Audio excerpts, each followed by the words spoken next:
Hi, and welcome to Let's Talk About Real Estate podcast, the podcast for real estate agents absolutely everywhere. I'm Lisa B, and during this podcast, we're going to be talking about everything real estate. What's working, what's not working, AI, automation, technology, EXP Realty, and absolutely everything to do with real estate. I'll have guest speakers as well, where we'll answer your questions from the Facebook group, Let's Talk About Real Estate. So if you haven't joined the Facebook group, make sure you do that now, and we'd be happy to help answering any question. And again, welcome to the show. Okay, welcome to this week's episode of Let's Talk About Real Estate. This week I have Carolyn Drane with me, and we're going to be talking about the topic that not many people really talk about, and that's how to battle burnout in real estate. Welcome to the show, Carolyn. Thanks for having me. It's so good. It's been so long. It's been so since we caught. It's been so long since we caught up. It has actually. We've been a couple of years, so a lot's happened. A lot has changed, which we'll go into now. So I'm going to go through a little bit of your history. So you've been in real estate pretty much all your life, like I have. You're one of those agents that's been there, done it all, seen it all, from owning your own businesses in Queensland to now working in Elders in Victoria. You're licensed both in Queensland and Victoria. You've got a diploma in business management, and you're extremely well known for your expertise in acreage, lifestyle, and equestrian properties, which I was talking to a girl the other day and I mentioned your name and she goes, oh yeah, lifestyle properties and equestrian and all that sort of stuff. So you're very well known for that in the industry. Yes. Yeah.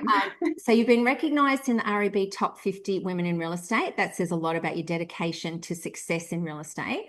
These days, however, your focus is a little different. And this is why I wanted to talk to you, because you've gone from one extreme to the other, which we'll go into. Oh, yeah. So after decades of being self-employed and running at full speed, you have been full speed. You've made the huge change, moved interstate, joined a new company and found a way to love real estate without the burnout. When you're not selling property, you're with your horses. You've got 10, I think. 10? Yes. Yeah. Riding through the mountains, you're on the beach. I'm looking at your videos just going, it just looks so beautiful. And you're helping others through equine-assisted therapy as well. So again, welcome to the show. And we're going to expand on some of these things that you're doing now. So how much has your life changed? Quite a lot, actually. I've gone from, I think my husband likens it to if you were a top tennis player like a Roger Federer, as an example. Not that I was that good, but you know what I'm saying? You go from absolute up here, like, you know, you're at your best, to completely not that anymore. And to change, I don't know, to sort of change your whole environment and your whole way of thinking and your whole work. My work ethic is still strong, don't get me wrong, but to go from hero to zero, and that's what I feel like it's been tough, because you always want to keep working at the pace that you've always worked at, but at some point you've got to go, you know what, I've done the best with what I had in my career at the time, and it was really good, very challenging, but I've now got to take a step way back and just go, you know what, I need to have a life. Yes, exactly. And that's what you're creating with your horses and everything else. So, all right, let's do a little bit of the backstory. So, and just what you've seen change in your 30 years in real estate. So you've seen a lot happen in that time in real estate. What's been some of the biggest things that's changed for the better and for the worse in real estate? Not just your career, but what you've seen that's changed for the better and the worst. For the better, I say obviously technology. You know, without technology, we wouldn't have that instant gratification of being able to find the house that you want to buy. The worst part of that, of course, is then the social media trap and the online trap of thinking that that's how you just do business. So I think the downside to that is a lot of people, not just agents, I think a lot of people have lost touch with that human connection. So that's the downside. So the pluses of the technology comes with that downside of we rely too much on it to then, you know, to make a living. And it's a double-edged sword, really, because you need it. But at the same time, you find yourself so engrossed in it to the point where it's difficult to even put the phone down because you're so busy scrolling at what everyone else is doing. Yes, true, Yeah. true. And it's Yeah. like, yeah, agents are using as an excuse to be lazy and, like you don't get paid for making a social media post if it's No. going to help you and you're building your brand and all that sort of thing and it leads to something. But being on Facebook all day is not going to get you paid. No, I mean, I think there's a time and a place for everything. I think everything has its merits. Mm. And coming to an environment, so I've moved from like a very fast-paced environment. So Southeast Queensland obviously is still very booming. Their market's still very hot. In fact, properties are being listed and sold very quickly. So because my sister took over my business again, I'll say she took over my business, but I didn't really have it established at that point. She took over the guts of what was left, like the database, and she's rebranded under another brand and carried on with the client base that we had. So I stay in touch with her quite regularly, and then she's saying that listings are coming on the market and they've got 10, 20 buyer groups already waiting to see that before it goes live. And it's not like that here at all. I've honestly come to an environment where we've gone back at least 10 years in marketing and the way things operate. I mean, if you bear with me for a second, Yeah. how long since you've seen one of those? Yeah. I, I'm using a whiteboard and I'm like really doing real estate from when I started real estate, and it's been an incredible eye opener. So to come back to absolute basics now, where I'm working and where I'm living, it's very heavy community based. There's a lot of community events. There's a lot of I'm going to say it's very old school in a sense. There's a lot of family units. It's a farming community. There's generations of families that are a part of this business. A lot of these people that I work with have been in this company 10, 15, 20 years. Yes. And not just real estate. Like I'm working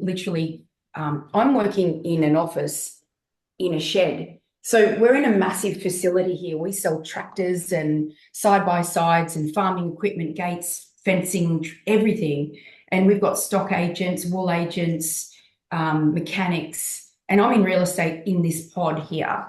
And the whole change is like, well, I've come into, can I quickly, if you've got time, Yes. tell you how I got here? Yes.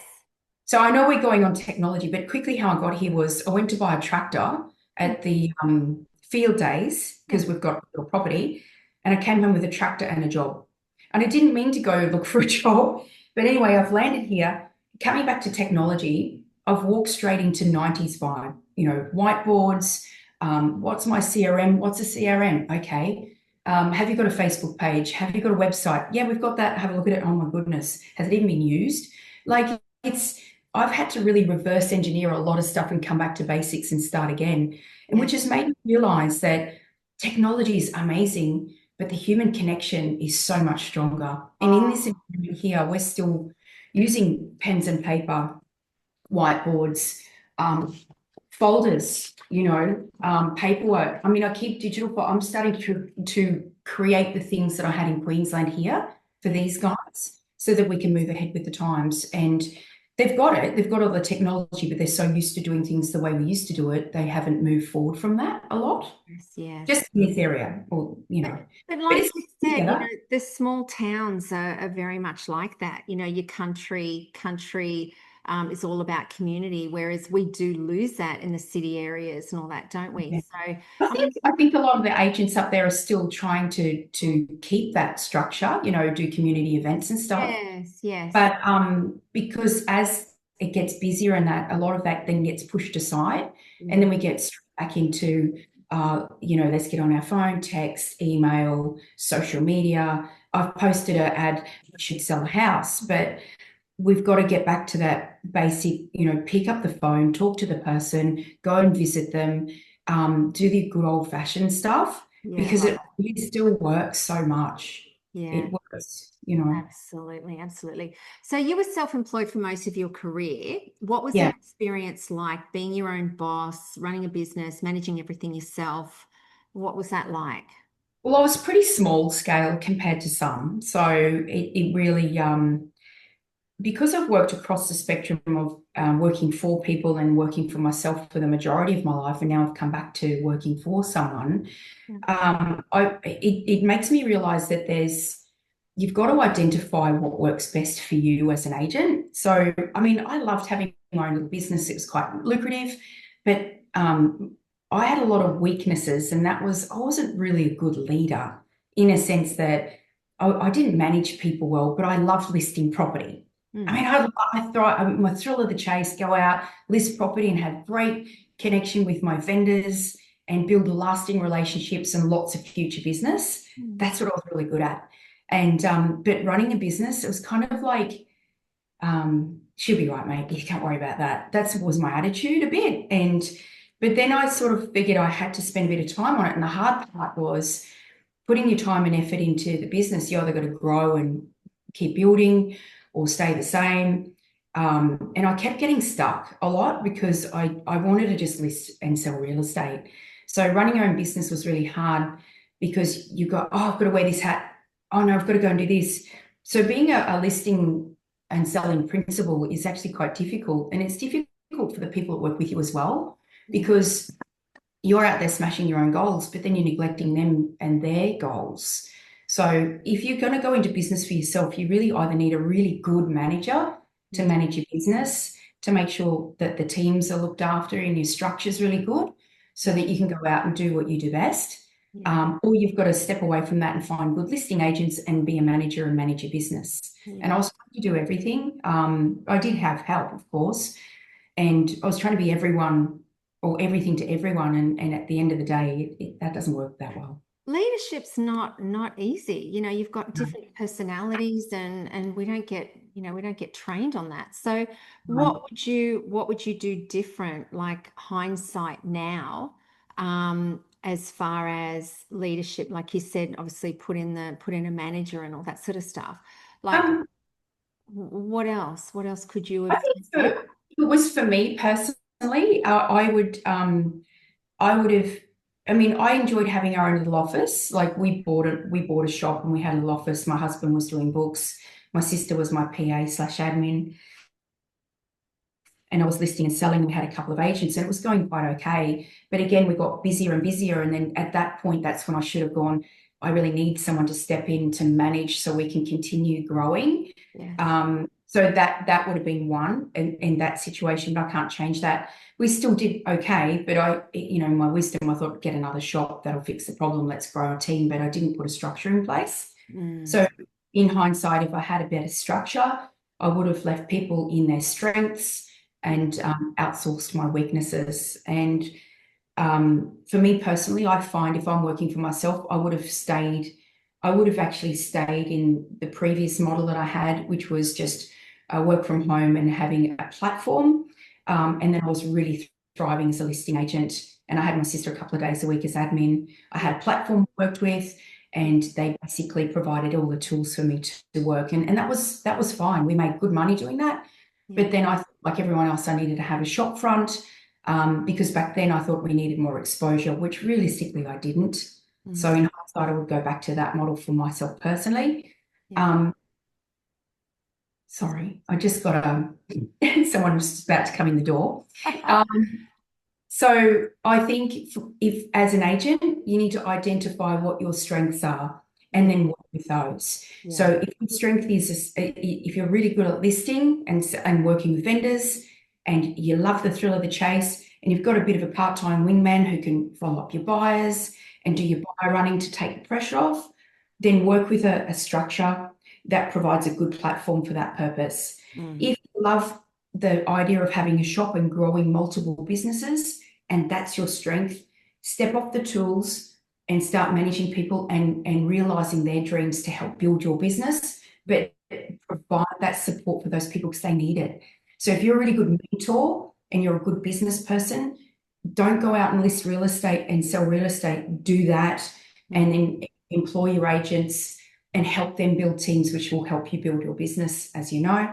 And the other one is if you love the support and the networking and the camaraderie of working with people, well, then go and work for a business model like a franchise that has that. So be employed by somebody, have your KPIs, have your targets, but have your mentor in place and be that agent. Because some agents just thrive just working in that environment. They don't want to go and be $1 million agent. They're quite happy listing 1 or 2 or 3 a month, but having those people around them. They have the property management team, the management team, and the sales team, and they're an employed agent. They might be on debit credit, they might be on salary plus performance. So there's that agent, they thrive there. There's a business agent, and then there's one that likes me. I like my independence, and I think if I have a really good platform and I can just do my own thing, but you've got really good support, you just pace your own self. Yeah. And then just stay at that level. That's where I would have stayed, in my honest opinion. Yeah. But I mean, in my opinion, yeah. Now I think, I love having context. Like at the point in time, it might have been hard for you to do, but what you've done is given you context in life, and you've taken risks, you've done all of these things. It's made you a better person, better business person, and giving you a lot of hindsight. Like I think, that the things that we do just gives us unbelievable lessons, and that's I have zero regrets. I mean, I look back and go, I mean, I did change brands and codes a few times trying to find my happy place. Yeah. And if I say I've done full circle, I've done full circle because I've worked for franchises. Yeah. I've done business development, so I've grown rent rolls. I've worked in admin. I've worked in property management. I've worked in sales. But when I was working in sales with a business just as a salesperson, I felt I couldn't explore my own talent. Like you had to do things a certain way. There's nothing wrong with that. Some people thrive in that environment. Working for myself, I got to take a lot of risks, and I'm a risk taker. My husband and I are like, oh, let's do that. Yeah, whatever. I love it. So me. We're risk takers. And we've made a lot of money. We've lost a shitload of money, But the thing is, we've taken that risk and go, oh, that didn't work. What else will work? But we've always landed back on our feet and had another go. Yeah. And I think if you're too scared to have another go, then what's the point? No. I mean, you can always make more money, but you can't make more time. Exactly. And I'd rather have experiences. Yeah. Yeah, and it was great experiences. But in my lesson learned, my type of agent, me, I thrive by having a platform where I can plug and play. Somebody does all that admin work for me, processes listings, uploads stuff, enters database, sends all the fluffies out, does the advertising. My strength is give me a go pack. I'm out to go list a house, and my relationship building with the vendors and the buyers, because the buyers become my future sellers. That relationship building and nurturing those clients was my strength. Yeah, exactly. I loved it. I could go and drive my patch. I can go back to Queensland today and drive around my patch and knock on several doors and say g'day and have a cuppa, because I just love building that relationship. And not going to lie, towards the end, I dropped the ball a lot because I was so focused on moving, because I'd had enough. I'd reached a point where I just gone, I just got to have a bit of a break, a bit of a breather. Well, let's talk about that burnout. So what does burnout look like for a real estate agent? Yes, dropping the ball. Yeah. I think everyone's burnout's different. It just depends on what's going on in your life as a whole. I think you just think you've just got to keep winning the race all the time. And at some point you're not sleeping well, you're still on your phone at 11 o'clock at night, you're doom scrolling shit just because you've just got to stay awake. You're having health issues that you've never had before.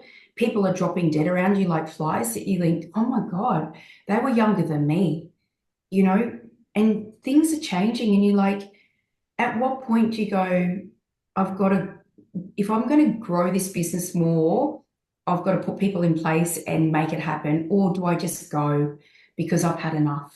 And I got to the point where I've just gone, I've just had enough. Yeah. I'm not loving it. I still love the thrill of the chase, but I wasn't loving it. I was just tired, constantly irritable, and I wasn't doing the things that I love. And because my family all work together, we're just getting on each other's nerves, and trying to even take a holiday. You couldn't take a holiday because you still had to fight fires when you're away. So again, it comes back to the structure and having things in place so that you can have a life. So if you're going to build a real estate business, make sure you've got things in place so that you can have those time and set those targets at the beginning. Yeah. Put the line in the sand at the beginning. I'm going to be an agent, but I choose to only list and sell 2 a month. I want to be an agent. I want to be $1 million agent. I want to get to this here. Put that foundation in place so that you can take regular breaks. Yeah. You can go home and put your phone down at a time and have time with your partner so you can switch off. I didn't do that. I just wanted to go all the time. Who can I talk to now? Who can I see now? Oh, someone else listed that property. I praised that. How come I didn't get that? You start scrambling. You start losing business because you start getting desperate, not because you need the money, because you're desperate to get that dopamine hit of winning. Yeah. And at some point you just go, I've had enough. All the parents are dying, friends are dying, your health's suffering. You've got a beautiful property, but you're not, enjoying stuff. So it gets emotional because hang on a sec. You need to cut the video. It's okay, of course. Burnout is emotional, so you have to stop the recording for a second. And like you say, you're just on the go all the time. Yeah. And you just hit a brick wall. And your health suffers, your relationships suffer, and it's true. Like you get to a point where you just go, at what cost? It's not worth it. It's not worth it. But I mean, I still love it. I love helping people. I love real estate. And you recognize what was happening and you stepped away, you've had a break, and now you're doing it completely different. So that's I mean, what I love is I'm getting back to basics again. Yeah. And the challenge of that is actually using the skills I've picked up along the way to be able to, because this particular business is a corporate owned, it's not franchise. So it's a whole different ball game for me. I've not worked for corporate before. Yeah. So the difference being is that the real estate section was franchised out previously, and then that particular person had retired. So corporates bought the real estate back into this farm facility, if you like. Yeah. And so when I met these guys at this farm sales, they're like, well, we're kicking off our real estate arm again. And the licensee here, who's actually the manager of this facility, but he's also the manager for all of the Gippsland region. So he wears many, many hats. He can't do it on his own. So I said, I'll help you, but these are my conditions. So boundaries. I got to a point where I went, I can only do these many days, and this is what I'll do, and I'm quite happy to help. But if it starts getting past that and I start pushing myself harder and harder because I've got a point to prove with myself, which is part of my genetic makeup, I said I will back down because I don't want to get to burnout again, because burnout takes a long time to get over. Burnout is it's like depression on steroids. It really is. You think that your health issues is because you're getting older, but it's really just you are exhausted. Yeah. Your brain is exhausted, but you still keep working on what I just call adrenaline and cortisol, and that shit kills you. I've had not a lot of people know this now, but during the year I had what they call a non-STEMI heart attack, which is what I think they say they don't know why it happened. Previous to that, I was having heart palpitations, and I've just recently come off a monitor for 30 days. And I'm like, well, if that's something that's been caused from overdoing it. Yes. So now you are, you're putting in boundaries where you're going to have that balance, and life's too short. You've got your 10 horses, which is a great reason to not work. And my husband, because he's got his own health issues, like he also had a heart attack at 59. And I think when he had that a couple of years ago, that was the first step in recognizing that we're doing too much. We're putting a lot of pressure on ourselves, not just with the business, because we were still flipping homes. I mean, we've moved 25 times in 22 years of marriage, but this is this is our final move. So we've really found a beautiful spot. And for me, this part of Victoria that we're in, East Gippsland, reminds me of southeast Queensland before it got really busy. We're near the beach, we're near the lakes, we're near the mountains. The only difference is we're 2 hours from the snow if we want to go to the ski fields. And it's a bit of a slower pace. There's less traffic, and it's what we call Gippsland time, so nothing happens in a hurry. I And love it. it was a lovely transition. It was very difficult to leave clients. It was difficult to leave family, and it was difficult to leave friends. We still go up and visit, and which is great. But we needed a whole reset, and you can't do that by moving to the next suburb. You have to physically remove yourself from the whole environment and have a complete reset, and that's what we're doing. Yeah, that's amazing. And so tell me, you just when we were talking before off camera, you were talking about what you did on the weekend. Can you tell everyone what you did with your horses and the Um, cattle?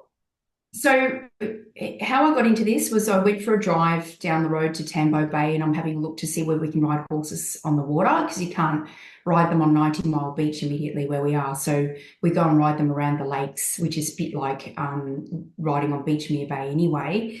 And I randomly saw this lady riding and leading one horse towards the water. So at that point, my car was still fully branded with all my Queensland branding. And I stopped and went, "Oh, hey, you can ride on the water down here." And she looked at me like, yeah. And I went, "Oh, cool, great." And then I drove off, and she looked as if to say, "Who was that weirdo?" Anyway, no less than a week later, in my messenger, I've got a message, "Hey, strange person, this is me, Bronwyn. I was the lady who stopped at the side of the road. Hey, it would be great to catch up and go for a ride." And I thought, oh, well, that was random too. So since then, we've been messaging. And from that, I started team penning with her. So team penning is where it's not camp drafting. Camp drafting is where you draft a cow out and you do an obstacle and do it in a time. Team penning is where it's a team of 3 riders, and you've got to pen 3 cattle out of a bunch that are painted a certain colour, and then get them into a pen in a certain amount of time. So on Saturday, we left Friday, we camped overnight, and we team penned all day Saturday. And then yesterday we did sporting like barrel racing and what they call mini cattleman's challenge, which is where you open gates on horseback, go over obstacles, crack whips, and do fun stuff. Cowgirl. Yeah, and so we spent 2 nights camping out at a place called Wollgoomering, which is on the way to Jindabyne through the Snowy River National Park. So it was really freezing at night, but beautiful during the day. So I was out, yeah, chasing cows and dressing up as butterflies and fairies on horseback, which was quite hilarious. And so there's another one next weekend, which I'll miss, but then in another week's time after that, I'm doing teams dressage at the biggest equestrian centre in Victoria at Werribee. So that's another club that I've joined. So I'm spending more time doing horsey things, which is what I really missed. And just meeting random people. So lovely, the people, lots of communities. Like I said, it's a very, very tight, welcoming environment down here. It's lovely. I love that you've stepped back in time, because it's like all of your strengths up here. You can slowly implement some of those things down there, and yeah, but not at a hectic pace. So no. like I said, there's been nothing bad about owning a business, but you really need to identify when you're getting the signs of burnout to take time out for yourself and basically reconnect with yourself and disconnect from technology and from toxic people. Yeah, definitely. So what does success look like for you now? Waking up every day, and I get up every day and except this morning because I was a bit tired. Every day I wake up and take a picture of the sunrise. Yeah. So Bronwyn and a couple of other girls that I've met, we have a sunrise page where we get up, we take a picture of the sunrise. It's a commitment to get up and make sure we see the start of a new day. Love that. Love It is that. That's beautiful. so awesome. It's lovely to see you like this, that you Like I said, I still get a bit emotional because, of course, but I love my business. you have crafted your life now where it's about you and what you love and prioritizing you, which is what we need to do, don't we? So we do the sunrise in the mornings. I come to work Monday, Tuesday, Wednesday, but obviously I'm in and out of the office, and I'm helping them sort of implement some systemization, because if you're going to start growing an arm of a business, it needs systems and tools in place first. So that I'm taking what I've learned from before, putting in, like you say, barriers and foundations so that we can have a platform to work off. Yeah. On Thursdays is spend time with husband day. So in the afternoons we go and play golf. Tomorrow's Melbourne Cup Day, and would you believe it or not, Victoria actually has a public holiday for a horse race. So we're going to drive in the mountains tomorrow. Yeah. So we play golf on a Thursday, and Friday's sort of fluid work day. Saturday, we don't do open homes. I think I did a couple for one listing that I got recently and sold it. And the boss is like, open homes? You do open homes? What's open homes? And I said, do we have any flags, directional signs, or anything like that? No. Oh, okay, great. So I've ordered all this stuff, and I did 2 open homes on this place, and I sold it via video walkthrough. He said, video walkthrough? You don't sell things on video walkthrough. That's COVID stuff. And I said, well, if it works. So, just starting to do things. And it's really quite interesting watching other agents now, because we started doing reels and coming soons and implementing video with our marketing, because there was no vendor paid advertising. There was no marketing except for some terrible photos.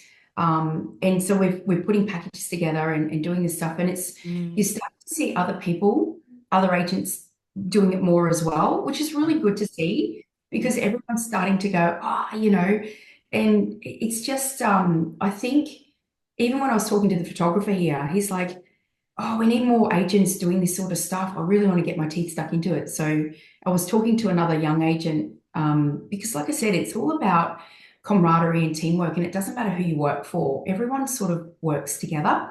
And I was speaking to her, and I said, oh, you need to do this, and this, and start doing that. She goes, yeah, we're doing that. And it's just really good. So you're just going to like raise the standards of a lot of the businesses. People are starting to do it. They just need people to all do it. And so we can get to that point. So it's not just me. Others are wanting to do it. I think it's just you start a bit of a ripple effect, and then the media teams get excited because more people are wanting their stuff.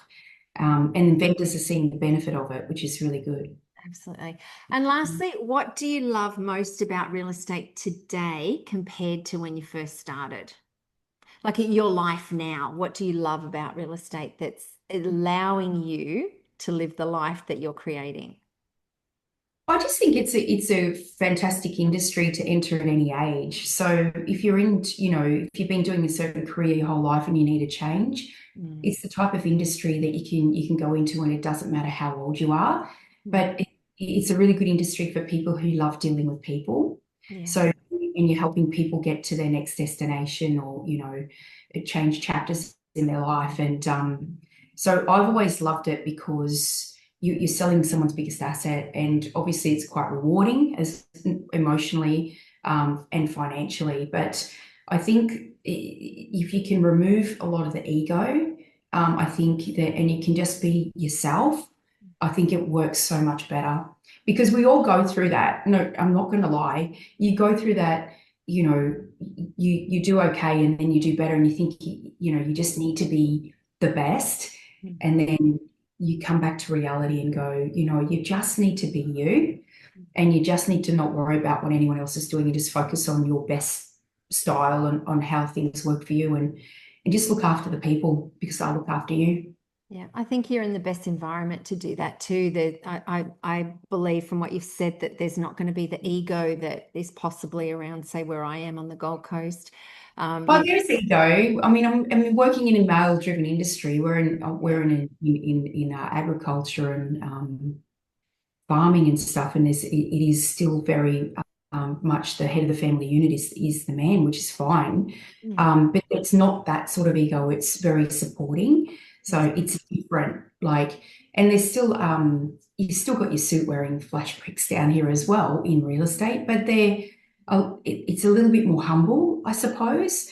And I get the Gold Coast and the Sunshine Coast. It's very competitive. It is tough. I mean, we used to work up, north side of Brisbane.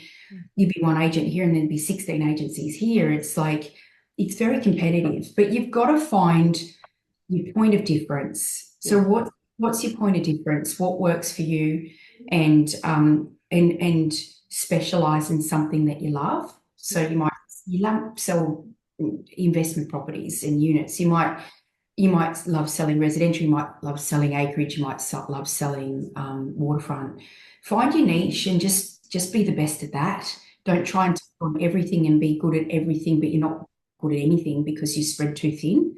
Yeah. That's what I realised. Don't spread yourself too thin. Just come back to just really working with what you love. And I think that helps a lot. And that's what you did with your lifestyle and horsey type of properties as well. Yeah. Yeah. And even here, like with Elders Rural, I mean, obviously we're doing a lot of farms because they have a massive client base. So the farm sales are big here. But I'm working in this part here to help bring in a bit of the smaller acreage stuff, the acreage and lifestyle stuff, because there's a lot of that here as well. So where people move from resi to that next size, or the bigger farms are selling to downsize to that smaller acreage. So I'm sort of helping build a bit of that. But we're building it slowly. And that's the thing I love, is because we're going back to absolute basics and building a foundation, which is really cool. Love it. So proud of you. And I'm so glad that you've put yourself and your family first and everything else. And I look forward to see what you're doing down there. And you are amazing. Always remember that. Oh, thank you. So are you. And I appreciate your time. And like I said, just be real, keep it real. And if you need any help, any listeners, honestly, do yourself a favor and read this book. I haven't read it. Yeah. It helps you a lot. Because you're always your worst critic. You always judge yourself, and you're always worried about what people think about you. At the end of the day, no one cares. So except for you, you just got to keep it authentic, keep it real. Work to your strengths. Okay. If you want to build a business, but put people on that can do the things that you can't, which is really important. If you don't want to build a business, don't matter. Just find a platform that works for you, because there's so much good stuff out there to help you on your journey. Definitely. Thank you so much. You're amazing. I'm sorry I got a bit emotional, but I do love what I do. So. All right. That's cool. Thank you so much. Okay. See ya. See ya. Thank you for listening to Let's Talk About Real Estate podcast. We hope you enjoyed the show. If you have a question about real estate, then please join the group on Facebook, also called Let's Talk About Real Estate. For those of you who are interested in EXP, please join us at 10 a.m. Brisbane time every Wednesday morning for EXP Explained. Thank you again for joining us, and don't forget to subscribe to the podcast, and see you next week.